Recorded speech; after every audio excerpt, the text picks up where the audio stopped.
ऊँट की पीठ। एकता ऊँट, उसके लंबे पैर और लंबी गर्दन थी। उसकी पीठ पर खूबट भी था। इस कारण उसके मित्र उसकी हंसी उड़ाते थे। वो अक्सर अकेला ही बैठा रहता था।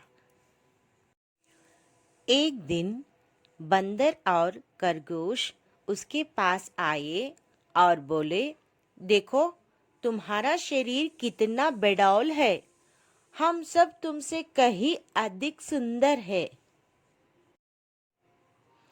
ये सुनकर ऊँट बहुत दुखी हुआ।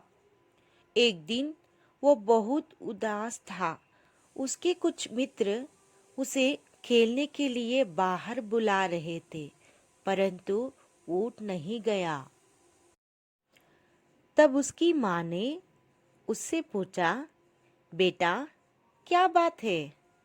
तुम बाहर खेलने क्यों नहीं जा रहे? ऊँट ने दुखी होकर कहा, माँ, सारे मित्र मुझ पर हंसते हैं। क्यों? माँ ने हैरानी से पूछा। ऊँट बोला, माँ, मेरी टांगे और गर्दन बहुत लंबी है ना, और मेरी पीठ पर खूबट भी है।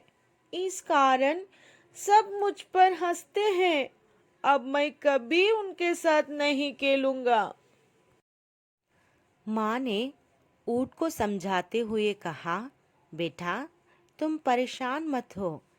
जिन्हें तुम अपने बेडौल होने का कारण समझते हो, वही तुम्हारी विशेषताएं हैं। ऊँट हैरानी से माँ की ओर देखने लगा। माँ बोली, हाँ बेटा, हमें रेगिस्तान का जहाज कहा जाता है, क्योंकि वहाँ हम तेजी से चल पाते हैं।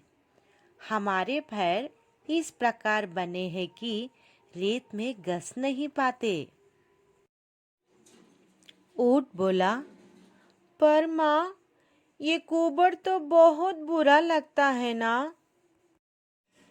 माँ ने कहा, बेटा, ये हमारे भोजन का भंडार है। रेगिस्तान में जब खाना या पानी बहुत दिनों तक नहीं मिलता, तब हम इसके सहारे ही ताकत पाते हैं। अच्छा, फिर हमारी गर्दन लंबी क्यों है? ऊँट ने पूछा। बेटा, लंबी टांगे होने के कारण हमारी गर्दन भी लंबी है। इससे हमें नदी तालाबों से पानी पीने में और पेड़ पौधों की पत्तियां खाने में मदद मिलती है। माँ की बातें सुनकर ऊँट बहुत प्रसन्न हुआ। वो बोला, ठीक है माँ, अब मैं सभी को अपनी विशेषता बताऊंगा।